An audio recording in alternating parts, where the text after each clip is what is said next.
শ্রীভূমিতে যাত্রা শুরু বরাক অ্যাস্থেটিক ক্লিনিকের। চেহারায় কালো দাগ কিংবা মুখের যে কোনো সমস্যা নিয়ে এখন থেকে আর চিন্তা করতে হবে না। শ্রীভূমি শহরে এই রূপচর্চা চিকিৎসা কেন্দ্র রয়েছে। শহরের শম্ভু সাগর পার্কের পাশেই রয়েছে বরাক অ্যাস্থেটিক ক্লিনিক, যেখানে আধুনিক মেডিকেল পদ্ধতির মাধ্যমে মুখের দাগ, ব্রণের সমস্যার চিকিৎসা সম্ভব।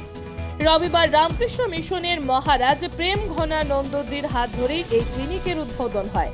বিশিষ্ট মেডিসিন বিশেষজ্ঞ ডাক্তার শুভশ্রী দত্তের তত্ত্বাবধানে এই বরাক অ্যাস্থেটিক ক্লিনিকের শুভারম্ভ হয়েছে গতকাল।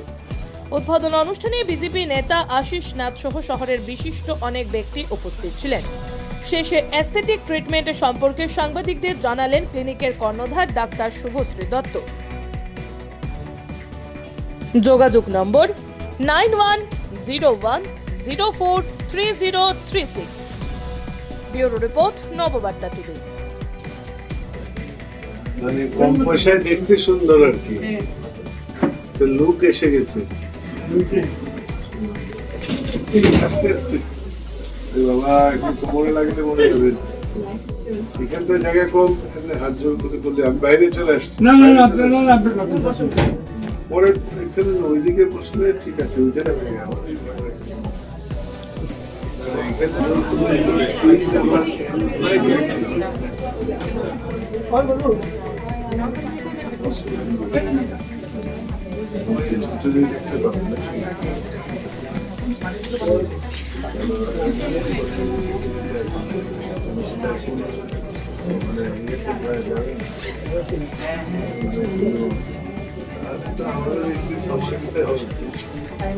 সবদিন রোজগার করলে হবে।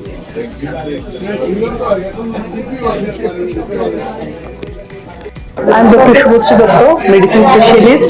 I have done fellowship in cosmetology and aesthetic medicine. তো আমাদের বরাকবাসীর জন্য সবার কথা চিন্তা করে আমি বরাক এস্থেটিক ক্লিনিক নামটা দিয়েছি এবং আজকে আমার এই সেটআপটা স্টার্ট করছি। এস্থেটিক সম্পর্কে আমাদের এদিকে ধারণাটা এখনো সেভাবে নেই, তো আমি ওইটা একটু বলতে চাইছি। এস্থেটিকের মধ্যে দুটো পার্ট আছে, commercial aesthetic and medical aesthetic. তো আমাদের এদিকে লোকজন এটাই ভাবে ওইগুলো তো মানে পার্লারে যাওয়া বা সেই, কিন্তু ওইটা আপনার কমার্শিয়াল এস্থেটিকের মধ্যে পড়ছে। তো ওইটার মধ্যে আপনার একটা বিউটিফিকেশন হয়, মানে ওদের এইমটা থাকে বিউটিফিকেশনের, বাট সেটা আপনার টেম্পোরারি। আর মেডিকেল এস্থেটিক যেটা, ওইটার এইমটাই হলো to treat, correct and beautification medically. Suppose ধরুন আপনার একনি হয়েছে, মানে আমরা বাংলা ভাষায় যেটা ব্রণ বলি, তো ওইটা থেকে একনি স্পট আসলো, একনি স্কার আসলো, ওইটা আপনার অনেক সময় মেডিসিন দ্বারা কিওর হয় না। তো এখানে আমাদের অনেক কিছু ট্রিটমেন্ট মডালিটিস আছে, লাইক মাইক্রোনিডলিং, তারপর microderma ablation, microneedling with RF radio frequency. তো এইসব ট্রিটমেন্ট দিয়ে আমরা এগুলোকে ঠিক করতে পারি।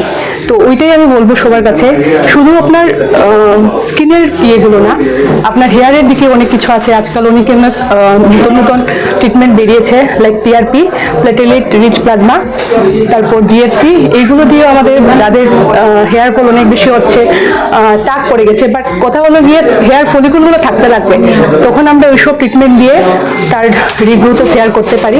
আর স্কিনের ক্ষেত্রেও স্পেশালি ফিমেলদের কথাই বলবো, ফেশিয়াল হেয়ারের একটা অনেক বেশি প্রবলেম আজকাল দেখা যায়, যেটা আপনার পিসিওডির কারণে হতে পারে, আদার হরমোনাল ইমব্যালেন্সের কারণেও হতে পারে। তো এইগুলো লেজার হেয়ার রিডাকশন আমাদের মেশিনারিজ আছে, লেজার মেশিন দিয়ে ওইটা ঠিক করা যায়। তো এইসব অ্যাওয়ারনেসের মানে জন্যই আর কি আমার এই কথাগুলো বলা। তারপর আরেকটা যেটা আছে মেলাজমা, মেচেতা যেটা বাংলায় বলে, মুখের মধ্যে কালো কালো ছুপছুপ হয়ে যাওয়া, এইগুলো বিভিন্ন লেয়ারে হতে পারে স্কিনের। তো অনেক সময় কি হয়, একটু একটু হলো যদি আপনার এপিডার্মাল লেয়ারে থাকে, নর্মাল মানে অয়েন্টমেন্ট লাগিয়ে কমে যায়। স্কিন লাইটেনিং মলম টলম বাজারে আজকাল অনেক আছে, বা জেনারেল প্র্যাকটিশনার হিসাবে সবাই ইউজ করে, এগুলা আমরাও প্রেসক্রাইব করি, কিন্তু কারোর কারোর ক্ষেত্রে দেখা যায় এগুলো দিয়েও হচ্ছে না। এই যে একটা ফ্যাক্টর আছে, তো এইসব সবকিছু মানে চিন্তা করেই আমাদের ট্রিটমেন্টগুলো অ্যাডভাইস করা হয়, যাতে আপনার বিভিন্ন টাইপের মেসোথেরাপি থাকে, তারপর আপনার পিআরপি থাকে, এগুলো দিয়ে এইগুলোকেও আমরা ঠিক করে দিতে পারি। তো আমার সবার কাছে এটাই আবেদন থাকবে, একবার আসুন, ভালোভাবে দেখে যান। আফটার অল আপনার চেহারা, আপনার চুল, আপনার পকেটের টাকা কোন জায়গায় খরচ করছেন, কি করছেন, সেটা আপনাদের উপর একটু বুঝে করবেন।